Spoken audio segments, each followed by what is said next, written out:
Make sure to stay until the end. We'll explain why it's super dangerous to drive with a bad tie rod.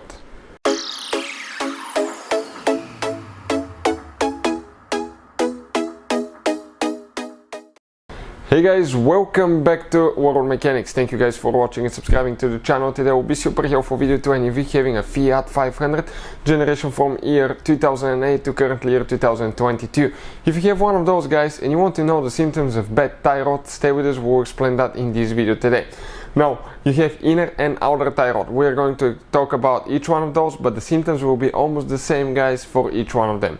Now, we'll explain why it's super dangerous to drive with a bad tie rod and how it can affect your car, so make sure you stay until the end. Before we start, let me tell you a little bit about us. Every single car we get here at the garage, we try to make at least 200 to 300 free repair videos. Why we guys do that? Because our mission in the shop is to save you as much money as we can. All we need, guys, in return, please subscribe to the channel, like the video, that way we can keep making these free videos.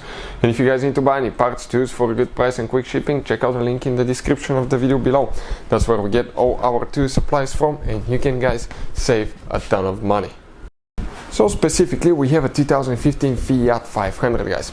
We're going to go ahead and turn the steering wheel all the way, okay, to the right now. Let's go to the left, excuse me, it's to the right now. So we'll go ahead, turn it. And now, let us show you what we have here, guys. If you look right here, this is your steering knuckle, known right here as the wheel hub. Now it attaches to the shock right here, to the strut, it attaches to the control arm, and the other point that it attaches to is the tie rod end, right here. This is where it will practically steer, guys.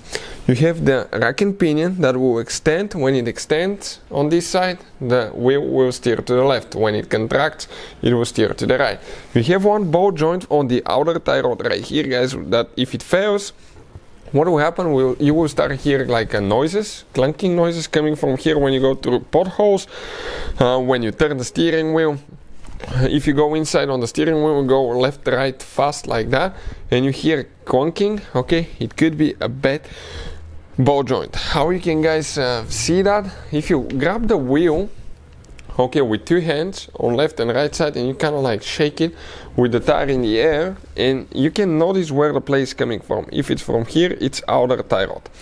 The same thing can happen to the inner tie rod. That's where it attaches to the rack and pinion.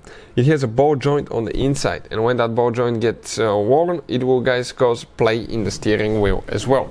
So if you feel play in the steering wheel, it kind of like feels loose a little bit, the steering wheel moves left and right, the car is following road imperfections. Let's say the road is sloped on one side and the car feels floaty and you're fighting the steering wheel to keep it on the road.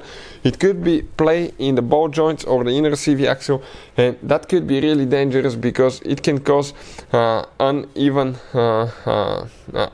tire wear, because that play will cause the wheel to have play, and as a result the tire can get uneven tire wear. It can mess up the alignment, which can affect the stability of the vehicle as well. And if they fail really bad, okay, the ball joints can come off or break, the inner and outer one, and at that point you can lose the steering ability of your vehicle, and the tire will just practically almost fall off, because if you're at higher speed, it will just steer all the way to one side and it will get stuck practically, guys, and it could be really, really dangerous. So do not ignore it. If you want to see how to replace tie rod, we'll have the video on the channel.